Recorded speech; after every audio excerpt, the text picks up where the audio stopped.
Are we live? Yes, we are live.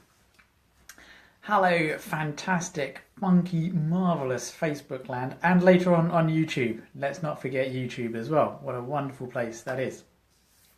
So which wonderful place are we in today? Well, we're in Brookman's Park at Body and Balance, and today I'm going to be talking to you about some of my favourite topics. Space, health, and peace, and the interlinked relations between the three of them. Now, yesterday morning, some of you are probably going to be aware of this because you watched it. Yesterday morning, I did a broadcast in the My 365 group in the morning, and I was speaking about my passion, not my passion actually, the idea that I've always had in the back of my head that, world peace is actually achievable. In some way, if only more people actually pursued it and tried to do something about it.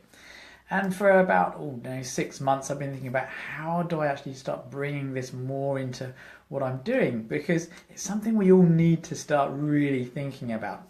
Yes, there's all kinds of stuff happening in the world at the moment, but there's always been bad shit happening around the world, and yet still here we are struggling again and again and again. And I've been thinking, how do I put a podcast together that basically puts together all of these things that I love talking about? I love technology, and I love looking at how the future can unfold and how it can be a really positive thing. I love talking about health and how important it is, but I haven't really spoken much about peace and love, man.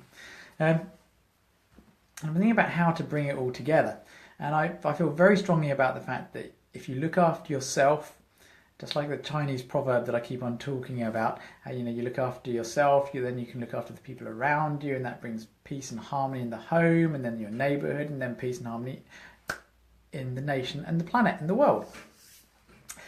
So I've been thinking about all of this, and then last night I watched a programme called the 21st Century Race for Space. Yeah, that's what it's called, the Race for Space, with Professor Brian Cox. And he was talking to people like Richard Branson and Virgin Galactic and their vision of future and space travel. And then he was speaking to Jeff Bezos. Hello, everyone. Hello, Cheryl. Hello, Arietta, and Cheryl, and Helen, and Jackie as well. Hello, everyone. So speaking to, Richard Branson, Virgin Galactic, the idea that, getting into space is going to happen. And then Jeff Bezos, who's the guy who founded Amazon and is now spending $1 billion a year on developing a space program to go into space and perhaps mine in space as well. But basically get into space and start doing things out there and start trying to go to other planets, because he feels that the only way to save our planet is to start basically getting out into space, basically, and getting stuff from out there and starting manufacturing off the planet to stop the toxic load here on the planet. And then you have Elon Musk, Elon Musk and SpaceX. And what he's trying to do is basically go to Mars, set up a colony on Mars, so that if bad stuff happens on planet Earth, we've got a colony on another planet. So that's some of their visions about why we need to go into space. So what's this got to do with, let's start with world peace. Well, their vision is to sort of save humanity rather than looking at world peace. But the guy who really inspired Elon Musk is a guy called, what's his name? Robert Zubrin, who wrote a book called How to Live on Mars. Back in about the 1990s, I think he wrote this. And he has a very good point. And he has a point that a lot of the world's trouble and strife is caused by this wrong idea that there's not enough to go around, that there is not an abundance of everything we need. Yet the simple fact of the matter is if we actually get out into space and mine asteroids, for instance, in the asteroids that are out there, that it is feasible that we can get. There are companies now setting up projects to go and mine the asteroids in space. There is enough metal in these asteroids to build an 8,000 story building that covers the entire surface of the planet. That's a lot of metal. That's more metal than we will ever need on this planet. But there are other resources out there. But you know what? We don't actually need to go into space to do all this, because there's a guy called Richard Buckminster Fuller. Now, all these guys going into space, they're looking at basically trying to escape here because they think we can't solve the problems we have here on Earth. We need to expand. Now, I'm all for expansion. I think it's really exciting. But there's a guy called Richard Buckminster Fuller who did all the maths. Okay, he looked at all the resources we have, and he looked at what's sitting in junkyards, what's not being recycled, what we are actually using. We are not using the resources we have in the way that they could be because everyone's hoarding them. Everyone's afraid that there's not enough. We know that if we get into space, we've definitely got enough. But the thing is, if we share here on planet Earth, there is more than enough of everything to go around. No one needs to starve. Everyone can have better health. We don't need to dump toxins everywhere because there are ways of recycling things, there are ways of doing things, and scientists on the planet are working ways on cleaning everything up. We just have to stand together a little bit more instead of trying to fight each other. It's pointless. So, that's space, that's world peace. What's this all got to do with health? Well, the space programs have actually, I'm talking more the conventional ones now, NASA and the Russian Soviet program.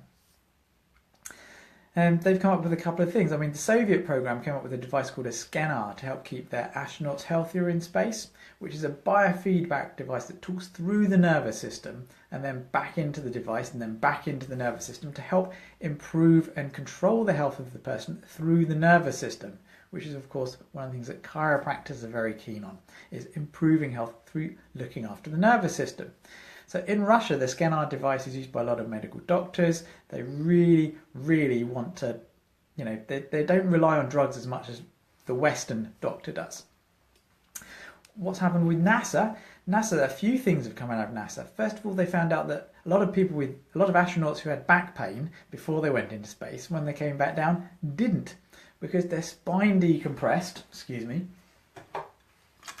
and their discs, which are under a lot of pressure in space, they actually grew out and nutrients got sucked back into there and they were healthy again. And so there are decompression devices that you can use here on planet Earth. I used one in the clinic for a while, but I didn't find it as useful as the other techniques I use to decompress the spine that are manual and far easier. What else came out in the NASA program? Cold lasers. Well, that's not actually strictly true. It wasn't NASA that invented them, but NASA used cold lasers, did a lot of experimentation and work with cold lasers and found that they actually do things like help reverse atherosclerosis, help repair nerve damage, help with muscle and tissue repair, and they help keep the astronauts healthier in space. And I like using this space-age stuff.